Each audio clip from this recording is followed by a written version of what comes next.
Hello, friends, and welcome to Weekly Witness, Texas Impact's weekly podcast designed to help mainstream Texans of faith understand the legislative process and help you engage with public policy in the great state of Texas. My name is Scott Atnip, your host and Texas Impact's Director of Public Witness, and we are recording this on Friday, August 1st, as the legislature is about to wrap up the second week of their special session. We are expecting some news to be made today as the House Select Committee on Redistricting is set to hear testimony and potentially vote on the proposed congressional redistricting map. We talked about congressional redistricting on this podcast last week, so go check out that episode and watch the news. And if you're on Texas Impact's Rapid Response team, keep an eye on your emails in the coming days for more on that. But today, we want to focus on a hearing that took place yesterday, Thursday, July 31st in Kerrville, that focused on the July 4th flooding in Central Texas, trying to explore what went wrong and how we can prevent such tragedy in the future. I know our listeners will remember seeing the news from that day, the images, and our prayers certainly go out to all who were impacted. And I hope our prayers are also for leaders to do the work necessary to minimize loss of life in future disasters. But y'all, we all remember that day. Many of us were preparing for 4th of July festivities, and I know it hit me and my family particularly hard because we were planning on leading a youth camp the following week. And so the stories from Camp Mystic hit particularly close to home, but nowhere near as hard as the families in Central Texas and in those devastated communities. As people of faith, I think we're all feeling called to be a part of the process, to examine what went wrong and how we can respond to keep this from ever happening again.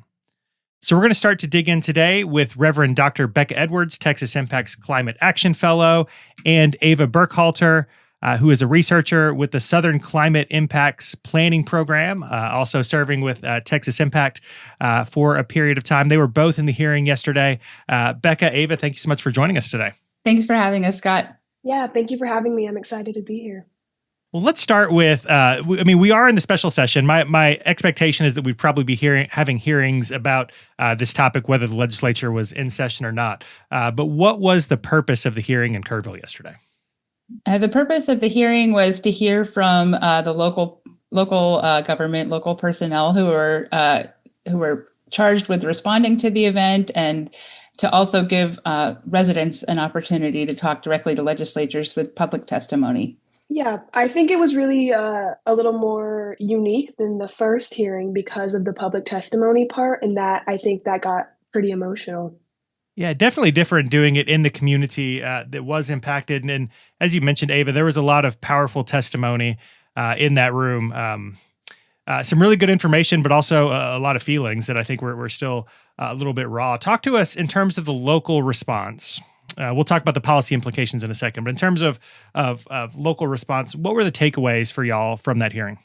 Well, so the way emergency management works in Texas is we have the state level Texas Division of Emergency Management, but mostly the responsibility for emergency management falls to local governments. That means city governments and county governments most of the time. For example, in Kerrville, there's a city emergency management coordinator, and then there's a county judge. And so together they oversee emergency response for all different kinds of emergencies. So not just natural disasters like flooding, but also forest fires or large scale car accidents and things like that. So they have a big range of responsibility for their communities. And so that's a big responsibility to hold. And so that local emergency management coordinator would coordinate with first responders like ambulance services, fire services, and they would also connect with state level emergency managers as necessary. Usually the state emergency management, the Division of Emergency Management would step in if an emergency was sort of bigger in scale than the local people were able to handle on their own. Ava, anything that stood out to you in terms of the local response? Well, I mean, for me, and I think this was a really big thing that stood out for a lot of people, but it was sort of revealed during the hearings that a few of the local emergency managers were, well, one of them specifically was in bed asleep when most of the flooding was going on. And that was a really, really big deal. There was a moment when the Lieutenant Governor, Dan Patrick, kind of called him out, which was interesting to see. But besides that, it was a lot of like the local emergency managers or judges explaining and going through their processes and their timelines. And for the most part, a lot of them did really good. Becca, what was the one county judge? I was going to talk about that because the Kendall County Emergency Management Coordinator. In the hearing we heard from the emergency management people from a variety of different counties in Central Texas. And one that stood out to me was the Kendall County official, because Kendall County, I think, is pretty close to Kerr County. It's where Comfort, Texas is. And their emergency management coordinator testified that he had a hunch the day before that this would be a significant event. And so he responded accordingly. And in his testimony, he described their city's or their county's emergency management plan as something that they routinely update and reflect on and practice through tabletop exercises and other ways. And so he reached out the morning of July 3rd to the liaison for his region with TDEM, the Texas Division of Emergency Management. And because of that conversation, he said he had a hunch or an instinct that this was going to be a significant event. And so he attended the 10 a.m. State Operation Call, which is a large call-in meeting that happens, I think, every day with TDEM to talk about potential outcomes from this event and the need to be prepared. So he attended that call, and then based on his experience and his understanding, he initiated the emergency plan for Kendall County in anticipation of the flooding. He was able to get people evacuated, and he had the siren ready to go. I think the volunteer fire department in that community has a siren that they set off during the worst of the flooding, and so they had a pretty good outcome in that county. And it sounds like his hunch is what led him to be prepared in that way, but also the preparation and training that they do ahead of time to be ready. So it sounds like there's sort of like a culture of awareness that they fostered. And so that was one of the things the members were trying to really drill down on, is how can we foster that kind of instinct, that kind of readiness, and that kind of hunch that leads to better preparation. And I think that was one of my takeaways from, I didn't watch all of it, but from the sections that I did have a chance to listen to yesterday. And I don't want to get into the media game of trying to figure out who's to blame and whose fault it is and that kind of thing. But I am talking to two people who have climate in their job title. Spoiler, this isn't going to be the last emergency that we have, weather-related emergency in the state of Texas. And so that preparedness, that training piece really did come through kind of time and time again about the importance of making sure that people who are responding to these disasters are trained and equipped. Did you get that sense too? I definitely did. And, at the beginning of the hearing, one of the things that we heard over and over again was this is an event nobody could have predicted and nobody could have expected. A lot of people said, we've never seen flooding like this in this community ever.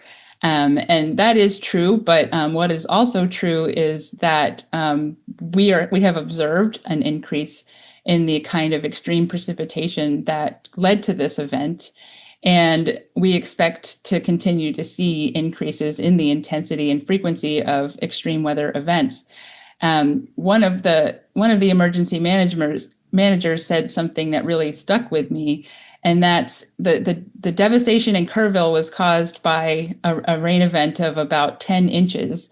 But the next day in Williamson County, they saw 20 inches of rain. And so those two locations are not that far apart, right? So the reality is that these kinds of intense rain events are happening more frequently. And what happened in Kerrville, as tragic as it wasn't even caused by the worst possible rain event we could have seen. And so I think that really hit home for me, and I hope it did for people who are responsible for planning and anticipating these events, that this is our reality. And if we're going to keep people safe, then we need to be planning and operating within this new reality. Yeah, I think Representative Ann Johnson also touched on that a little bit. There definitely wasn't really any conversation early on about climate change or anything. But Representative Ann Johnson, she said, like looking back in, hindsight, now that we know that these kind of floods are no longer extreme, like they're going to happen more, what do we need to do for prevention and warning? And she kept saying hindsight is 2020. But I think she had some good lines of questions in the hearing. So a lot of the focus on hearings like this is, again, like what went wrong, where did we mess up, how can we do it better in the future? But I think the part that's interesting for us as a public policy organization is how can what we learn shape our policy discourse throughout not just the special session, but as we move towards the next regular session. And so what were the policy takeaways there? What should we be thinking about in terms of addressing policy goals moving forward?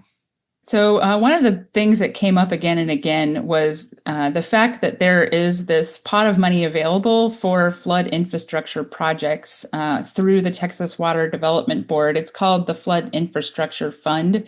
But many local communities testified that they've had trouble accessing those funds. And as a result, they haven't been able to implement these large-scale flood infrastructure projects that their communities really need. And it reflects a broader issue with county and local government that there's just not enough money to go around. So some of them testified about just having enough money to keep their roads maintained and keep their police department open and things like that. And so these projects, which can cost multi-millions of dollars, are just really challenging for local governments to raise the funds for, but they're very necessary for public safety. And so that tension was one of the major themes of the hearing. And so a lot of attention has been focused on this river warning system that a local agency called the Upper Guadalupe River Authority attempted to raise funds for through various channels through the state government for a period of 10 years and was just never able to get the funds for that. And so there's this tension between wanting to keep property taxes low versus having enough revenue to do some of these projects that I think we are all reflecting on and talking about, why do we collect taxes and what is the best use of that money?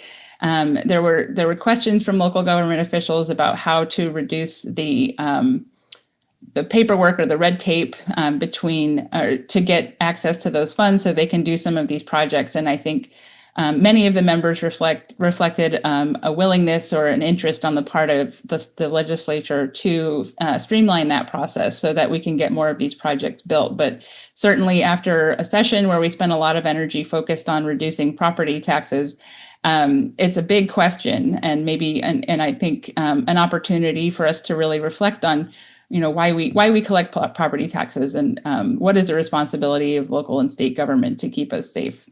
I think for me, hopefully a policy takeaway would be a way to make communication a lot more streamlined between these emergency managers and judges and even volunteers. Back in the first hearing from Chief Nim Kidd, his issue was that there needs to be a way to contact volunteers, not only for their safety, but for everyone else's safety. And this is really my first time working in the policy sector, so I'm not really sure how that would happen, but that seemed like a big question for a lot of people. Let me follow up on that, Ava, because you are new to this and this is your first time doing a hearing like this, I'm sure. My hope is you're still optimistic about what can happen. What do you hope comes out of this? What do you hope comes next?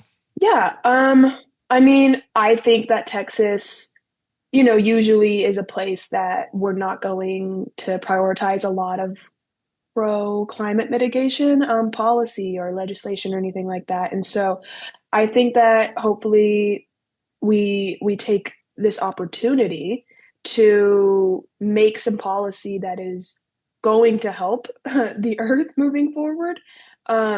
Even if they're not really saying it in that language, I think that you should be trying to save lives. And unfortunately, like Representative Johnson said, this kind of flooding, it's still going to happen. Like there's still always going to be these really big issues. And so I think that, honestly, I'm just trying to save people. And yeah, that's a really big deal. Love it. Love it. How about you, Becca? What do you hope comes out of this? Well, what I felt yesterday at the hearing, and I texted our executive director, is we are watching the legislature wrestle with climate impacts in real time, and I think that until this event, and we've had significant events in the past, but this one, for so many reasons, was just more emotional, more tragic, and it hits at a lot of what Texas really holds dear, and I think it serves as sort of a wake up call for a lot of people. That these events that seem to come out of nowhere and be bigger than anyone would have ever expected. People are waking up and saying, "Wait, how did this happen?" And so, like Ava said, this is an opportunity to really reflect on what climate change means for Texas, and this is what climate scientists have been saying for years. Is that Texas is really uniquely vulnerable to climate impacts. We have, pretty much every climate impact, Texas has something to lose. And so it's extra urgent that we deal with climate from both an adaptation, which would be, flood monitoring and mitigation strategies, and a mitigation perspective. So that's a really tough question in a state like Texas that has such a culture and so much revenue from oil and gas. But I think the consequences for our citizens are just getting to be more and more significant. And so I would hope to see some kind of reckoning around climate change, around the way we think about our energy, and certainly things we need to be doing to prepare for those increasing climate impacts. And that's probably the most immediate concern, is that we're going to keep seeing these extreme events. So how can we keep people safe if this is our new reality? I feel like far too many times since you've had this job, Becca, we've done a podcast in the wake of some climate emergency. And I feel like I've made a joke in previous episodes about this being our annual 100-year flood, which doesn't seem so funny now that we've made that joke 3 or 4 times in a couple of years. But I think the real question for our listeners today is, we're encouraging people to meet with their legislators, meet with candidates for office over the coming months as we prepare for the interim, as we prepare for the next election season. What do you hope listeners will be talking to candidates for office about?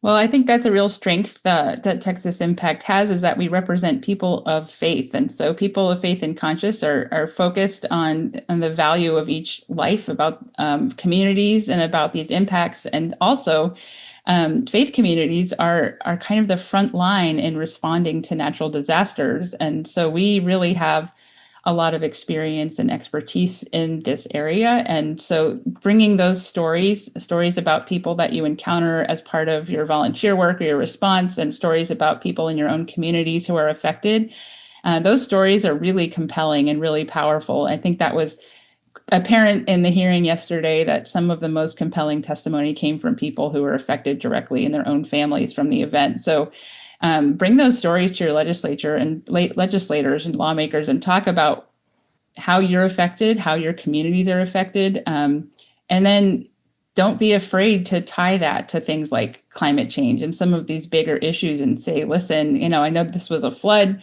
and floods happen in Texas, and this one was unusually devastating, but because I care about my community, because I care about my people, I feel strongly that we need to be talking about climate as a legislature, and we need to be looking at ways we can mitigate that continuing concern going forward.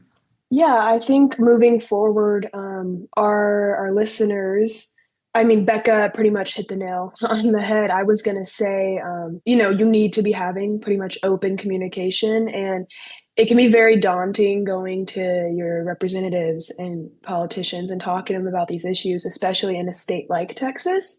But now more than ever, it is really important. I mean, even talking to your neighbor who doesn't believe in climate change, I think, transparency in everything is very important. And the more that climate change language is used, the more it'll seem normal to everyone else. And so I think, baby steps, obviously, in a state like Texas, but it is very important. And you shouldn't, in communities of faith, you should definitely be trying to get to know your neighbors, right? Like, just trying to put a little bit of what you believe out into the world. Yeah.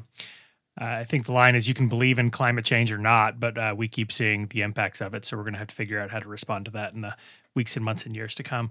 Becca, Ava, thanks for the conversation. Any closing thoughts you want to leave us with today?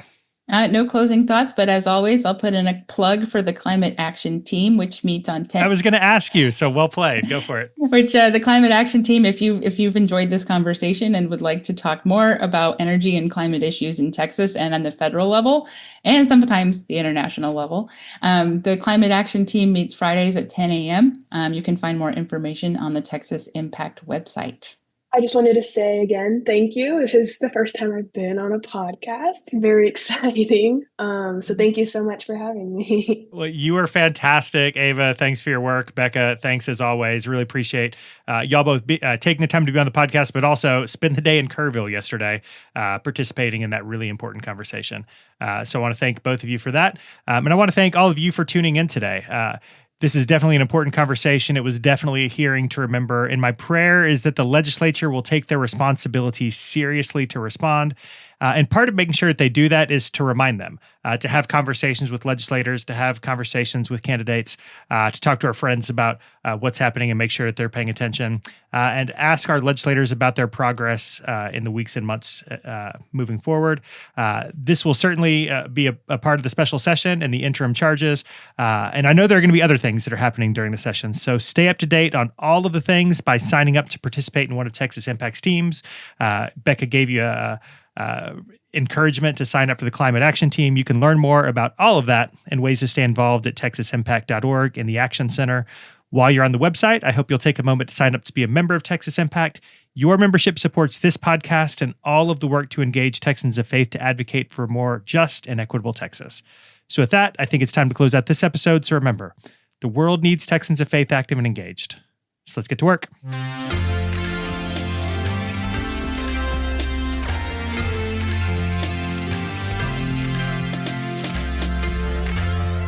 Weekly Witness is hosted by Scott Atnett, engineered and produced by David Fasalo. Our executive producer is B. Moorhead. The opinions expressed on Weekly Witness are those of Texas Impact and our guests and do not necessarily reflect the views of our sponsors. Weekly Witness is a product of Texas Impact, people of faith working for justice. Visit us online at texasimpact.org.